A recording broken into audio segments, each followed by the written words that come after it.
Good morning, Rav Boisai. Geschmack daf today. We're holding a daf on Gimel and Beis towards the bottom. My time. If we look at the Mizbeach, if we could see it over here, it has the side that goes around and around, but it stops short over here, and it stops right over here. It doesn't go around.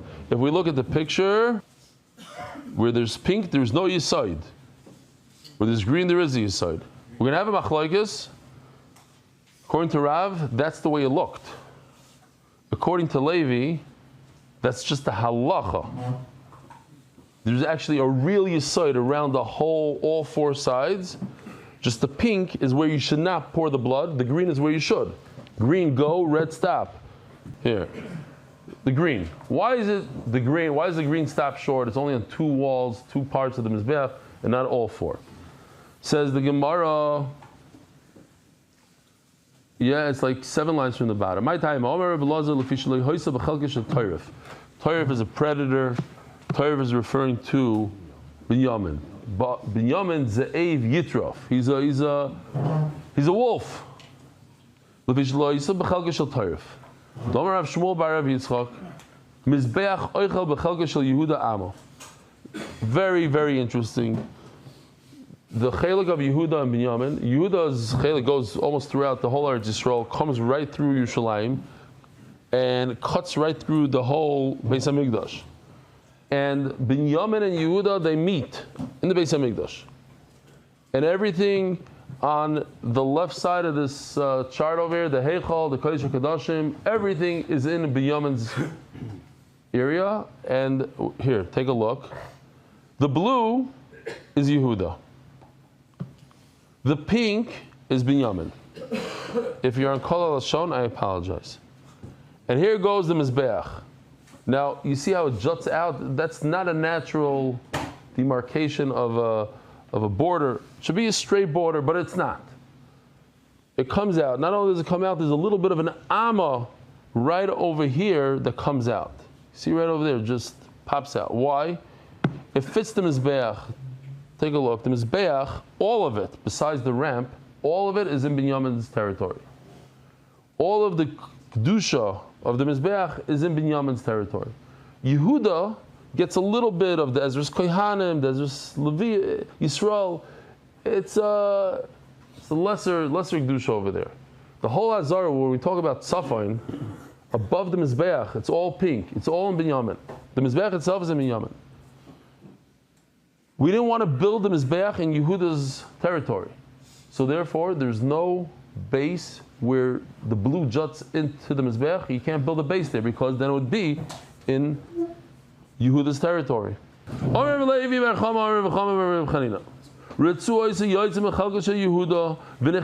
a little strip that goes in from Yehuda's portion. Binyamin hatzadik mistayer oleh b'chol yoim lenatla. Shenemar choyfeif olav kol hayoim ubein kiseifa choyfeif olav kol hayoim. Binyamin was in pain over this every single day.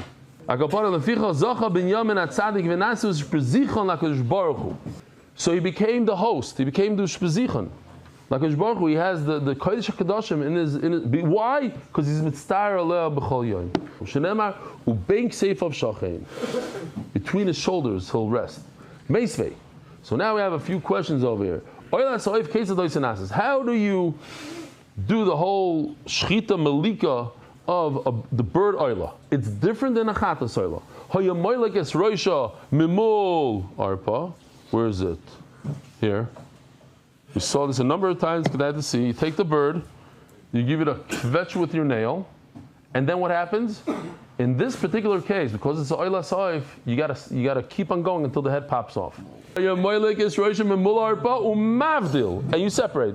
Whereas by the chatos, you're not allowed to. The Torah says mefurish lo yavdil. You're not allowed to separate. We're talking about. No, the head out, off. No, you go through the simon and pop the head off. Not like this picture. Oh, in this picture there's a head. So the Gemara asks a very interesting question here. I hope I don't lose Yidel here for 10 seconds. You're telling me, so again, check this out. He walks up to the ramp right over here. He walks up, and what does he do? He has to make a right turn. Makes a right turn, and he's at this corner where he does the whole Malika. But take a look. There's no Yisoid over here. The Yisoid finishes over here. There's no Yisoid here. Now, but there's a ledge. He's on the ledge. So what's the problem? So the blood is gonna, if the blood falls, it'll hit the ledge. Says the Gemara. But the Gemara says no. Ba'avir ba'almo dekovet. Okay, so for that we have to go to Rashi. So Rashi says, it's going to fall on the ledge. What's the problem? So Rashi says, no, but since the Gemara says you're allowed to extend your hand over the ledge, you're sticking your hand out over the ledge, so in that case, the blood's going to fall, and it's not going to fall on your side. And the Gemara's question is, why can't you tell him just to walk to the other corner and do it where there's a side? Why do you have to do it over the ear where there's a possibility it'll fall on the floor and it'll be worthless? There was a deal between Binyamin and Yehuda. Avir the Binyamin, Karka the Yehuda. This is the earways, you know? So Binyamin has earites. Here we go. Take a look. Here's the earites. All the pink is Binyamin's. So anything done over there is great. And anything on the bottom touching the ground is Yehuda. Now take a look at this. Says Rashi, there's a little ledge, like a little shelf that comes out. You see that corner? And that catches the blood that falls off the Mizbeach, and it's in Binyamin's ear right, because it's not touching the ground. You see it's not touching the ground? So that's okay. On the ground is a problem. That's Yehuda's. Says the Gemara, what does it mean? Let's explain this concept. It didn't have a base. Rav Omar Bebinyan. Rav says literally like this Mizbeach. The base went around and stopped short right over here, and over here there's no base. Let's just do the picture again so everybody remembers, like the green in this picture. It's a physical thing. There's no base. Levi says it's not physical. It's mental. It's halachic. In other words, the base went around all four corners. It was nice and square. It was a perfect square, the mizbeach at the bottom. Just halachically, you cannot pour the blood where we halachically tell you there's no base. You can only pour the blood where there's green. And the red part, do not touch it. But of course physically there's a bunch of stones there all around. It's perfect. You couldn't tell the difference. It's important to remember those two sheetas because that's what we're going to do now. We're going to go see which sheeta makes sense, which one we have a cash on. Rav Omar Bibinyan.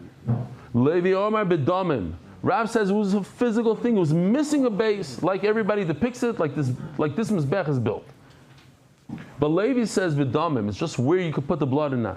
Rav Metargim, so when it says that in the pasuk, check this out. Binyamin Ze'ev Yitrof says the Targum, Binyamin Ba'aret Tishra Shchinta, in his land the Shechino should be there, Ba'achsante Yizbinei Makdisha. So in the Gemara, one says Madbecha, one says Magdisha. Magdisha is the Beis HaMikdash / Gdusha. So the Gemara says, our Targum says it like this. I couldn't find the Targum that says the other way. Levi Omar Rav and Targum Bachsante Yizbinei Madbecha. That you could only build a Mizbeach where you could build a Mizbeach. You can't build out. You can't. It's not nice to build into your neighbor's. I'm not going to go into all the stories that I know here in Eretz Yisrael, but you have, they do. It's a shul. You're allowed to do it. You're not allowed to build out into Yehuda because the Mizbeach has to be in Binyamin. So Memela, part of the Yisayid is missing. Levi Metargem Bachsante he's been a Magdisha. What does Magdisha mean? Makar Mikudish Ladamim. You're going to build the Mizbeach in Yehuda's territory. That's fine. You go one amma into his territory because you need to make a nice square Mizbeach, says Levi. Just what? The Gedusha is not going to be in Yehuda's portion. All the Gedusha is going to be in Binyamin's portion. That's why you only pour the blood on the two Yisoidas that Binyamin has. Toshma. So now we have very geshmak stuff. Let's take a look again. So this Safin is north, it's up. So the whole top green, that's one wall. Ma'ariv is the left. Never eat shredded wheat. West, that way. So we have two walls. And if we go back to this picture, so yes, the green goes down a little bit. Darim is really in the bottom. So on the bottom one, it juts in a tiny bit, 1 amma that way. Ube Mizrach on the top, right corner, it goes down 1 amma. Amma achas. So, it says Mefurish over here that the Yisod did not go all the way around. What it says Mefurish, it's only on 2 walls and a little bit here and there. How's Levi going to explain it? Levi says that the Yisod went all the way around. Oh, so we're going to have to say that what this means, that it only went to Amma. No, we're talking about La Halacha, where you could pour the blood, not the B'mitzias, not how it really was. Ma yochel nami b'damim. Toshma. HaMizbeach hayo 32 al 32. The Mizbeach was 32 amas, like 64 feet wide. Al 32. It was a square. Now, according to Rav, it wasn't a square. Take a look. Only where it's green is almost a square, but then it comes inwards. It's not 32 on 32. Some areas it's 31.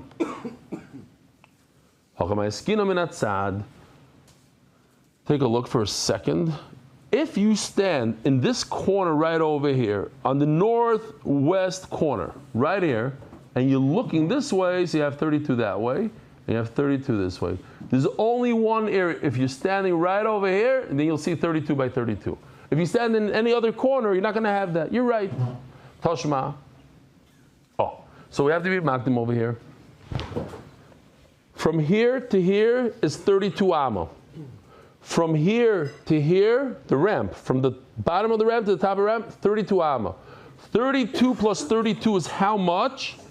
64. The problem is, it says in the Mishnah that it was 62 amma from here to here. How does 32 plus 32 equal 62?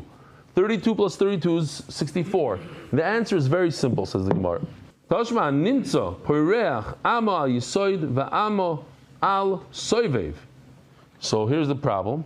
Not the problem. The answer is, he did it in glass, so we have a better understanding, I guess. If the yisoid, this is the yisoid, and take a look at the ramp. You see how the ramp fits over the yisoid and over the soivev. So memela, it loses 2 amma. Yeah? Akopanim, time out. You see that there was a yisoid over there. You see on that area of the yisoid, we're showing you over here that there's no yisoid on this thing. There's maybe a soivev, but there's no yisoid. See? So how could this be pshat? So says the Gemara, Ema keneged ami yisoid val ama soivev. There wasn't, but it's as if it covered that area. You pretend that it was there. Tashma, the Tani Levi, Keitza boinim samizbeach. Oh, this is geschmack. Oh. What do we do before AI? You bring a form. This is how they pour cement today. You put forms. Nice. Sometimes you do with wood, or you do with metal. It's even nicer, smoother. You bring something that's 32 amma wide by 32 amma. The form is 1 amma tall. Or maybe you bring smooth stones. Now, how do you smooth a stone? You cannot use machinery, you can't use metal. So the only way to do it, you can't use the shomer, says Taisus and Amud Beis. So the only way to smooth it is going to a river and the water smooth stones.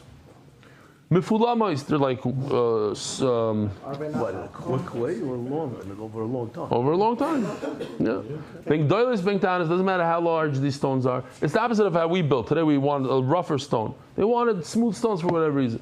Or maybe sid, there's 3 ingredients. Sid, lime, vikunya is lead, vizefes and tar, umemmancha, and they mix it up with shoifach. Check it out.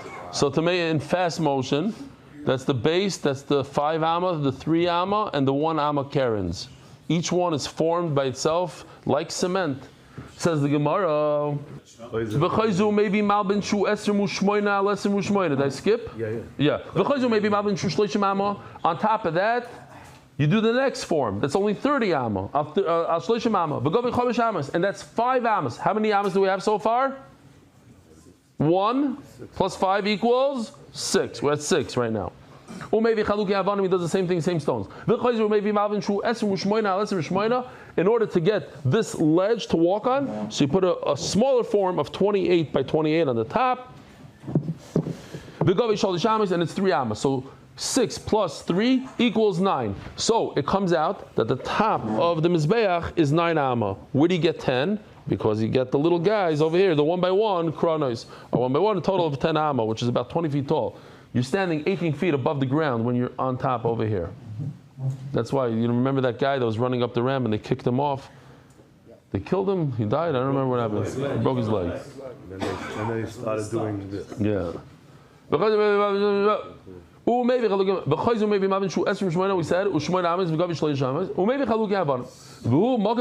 that's where they put the korbanos on top. When he's done, 1 by 1, and that's how he builds the kronos. And he brings lead, the goyres, maybe they missed one ingredient, that's what they do with each and every corner. Oh, so what's the question? If there was a form, the form was how big, Rabbi Isai? 32 by 32 on the bottom. So how do you have an indentation? How did this indentation happen? It's 32, it should have continued all the way around, like Levi.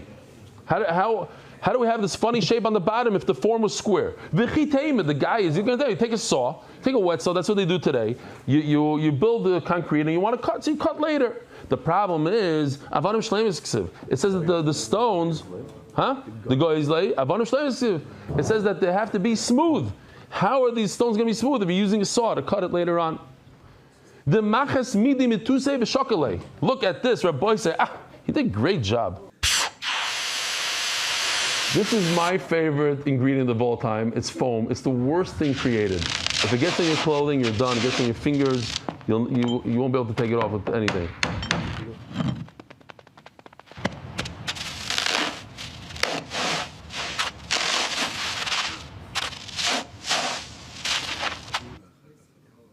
And then, because you put the foam there, the water, or whatever you put there, so you have an indentation. Very good. So it must be that they put in the form this indentation. Rav Kahana says, these top guys were hollow. Says Rashi, a very interesting thing, and Taisa says, I don't understand what he's talking about. Rashi says, why were they hollow?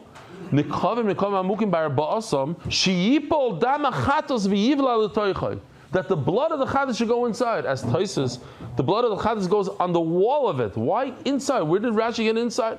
Pella. Al-Kopanim, he says that they're hollow. How do you make a 1 by 1 hollow? It's very simple. You put a form inside, you put the foam in, and then you pop it out. It was like a bowl. You must say, you cannot cut it with a saw because then it won't be smooth. You put something smooth in there, and then when you're done pouring it and it cures, then you pop it out. So too over here, that indentation was done with some form. In Hebrew, somebody said it last night, it's called a magras. Like you put a megareya in there, you make it less. Interesting lashon. Dorash Rama, my dichsiv. So we have a little bit of gadita. It says in the pasuk, Vayelach David u'Shmuel. David went and sat with Shmuel. Vayeshu b'noyos berama. They went to a place b'noyos berama. As the Gemara, v'chimayin noyos es Rama. What's going on here? There's a place called Rama. What's noyos Rama? El shoyu yoshim berama va'iskim b'noyos shalaylam. They were sitting there and discussing the Beis Hamikdash, the beauty of the world. Amri ksiv v'kamto v'lisa lamakom. You should go to the highest place. The Beis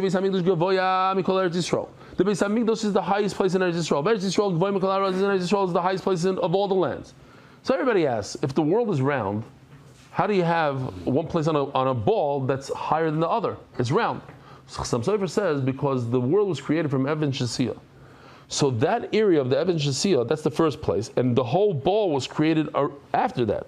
So the Evan Shasiyah is considered the highest place in the world. So they're trying to figure out where's the Beis Hamikdash. They don't know. We know it's supposed to be on Har Miriah, but where's Har Miriah? I used to say for Yeshua, so they decided, you know what, in the Torah it's not so much for us. Let's look in Navi. It says by all the different borders of the different Shvatim, it goes down, and it goes around. Binyamin, but by Binyamin it says va'olak siv, v'yarlak siv. It just goes up. It's the highest place, and Eretz Yisrael is the highest place. The Beis Hamikdash has to be in the highest place in Eretz Yisrael. That's where it's supposed to be in Binyamin. So they thought maybe they should do it. Oh, here, hold on. Here's the Zavias that he did. I missed this one. Sorry. No, it just shows that it had it's hollow. Yeah. This is Binyamin Yehuda. It's like a drone flight. You could even see the wings of the drone in the picture. So, Ein Eitam is 845 meters high, he decided. Har Habayis is 730. So it really should be an Ein Eitam, which is higher than the Har Habayis. So it's a little higher. We should go a little lower. Why? It's between the shoulders, which is a little lower. Another pshat. We know the Sanhedrin is, check this out, this is the Sanhedrin, right? And we know, this is just a simple old chart, but I want to show you something very interesting. Where's the Lishkas Agazis in the Beis Hamikdash? Take a look at it. It's literally, if you remember, that's the dividing line. Remember the line that we had? Yeah. This line right over here. There's a line by the Mizbeach, right? We said this is the line that divides Binyamin and Yehuda, and it goes all the way down here. So where's the Lishkas Hagazis? This red box right over here. Where is it? In the portion of Yehuda on the border with Binyamin. So says the Gemara. We have a tradition. The Sanhedrin is supposed to be by Yehuda. But the Shechina, the Kodesh HaKadoshim is by Binyamin. If we go to Ein Eitam, they'll be far away from each other. That's better they should go lower down. This is why Doeg was so jealous of David. And what was his jealousy? For Kedusha. He's mamash kanoi. This kind of doeg adomi bedavid the kidusiv kikinas beischa chalasni. It ate me up that you figured out where the Beis Hamikdash is. I was trying to figure it out, and that's why I lost his oil haba. It's crazy.